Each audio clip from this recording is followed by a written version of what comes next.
What's up, everybody? Happy feast day, St. Thomas Aquinas. I'm going to tell you in 2 minutes why he was such a great saint and how you can be too. This is the start. We're singing a brand new song. Lift up your heart. Make a joyful noise. Why do you do what you do when you're doing it? It's so easy to forget our why, isn't it? Even with the most beautiful, noble things. I mean, I think even in ministry, it's so easy to get stuck into what you're doing in ministry that when people come along, they interrupt your ministry. See the problem there? Ministry's about ministering to people. It's so easy within marriage to do the same thing. To get just so lost in the gears of just keeping this whole crazy family life going that you forget to tell the people you love that you love them, even though they're the reason that all those gears of family life exist. It's easy if you're drawn to the academic life, to studying something, to get so lost in what you're studying that you forget the love that drew you to study that in the first place. Today's the feast day of St. Thomas Aquinas. You know why he's a great saint?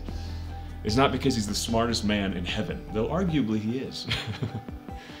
He's a great saint because he never forgot his why.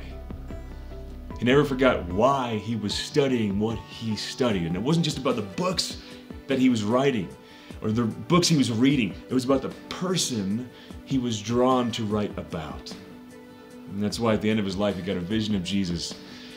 And Jesus said, "You've written well of me. Ask whatever you want."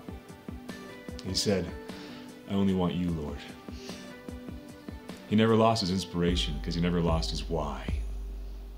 What's your why? Do you remember why you're doing what you're doing? Listen, when you feel like you're losing yourself in the gears of life, it's so critical to do 2 things. 1, remember your Sabbath. This is a command from God to stop working. You see, if you never stop, you forget why you're doing it in the first place. Every day, put the work aside intentionally. Be done with it. Have a cutoff time where you stop. And every week, observe that Sabbath. Put aside your work every Sunday, just to step back. It helps you recollect, so you can live all of life more intentionally. And 2, stop throughout the day. When you feel like you're losing your peace, when you feel like you're losing your inspiration, when you feel like you're losing your why, do a gut check.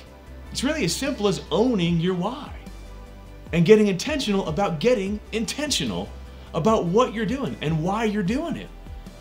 Just take a deep breath and say that little prayer, Lord, these dishes that I don't feel like doing right now, I do them because I love you and I love my kids. This work that I'm getting lost in right now, I'm doing it because I love you and I love your people. That doesn't necessarily change what you're doing, but it changes everything because it changes you.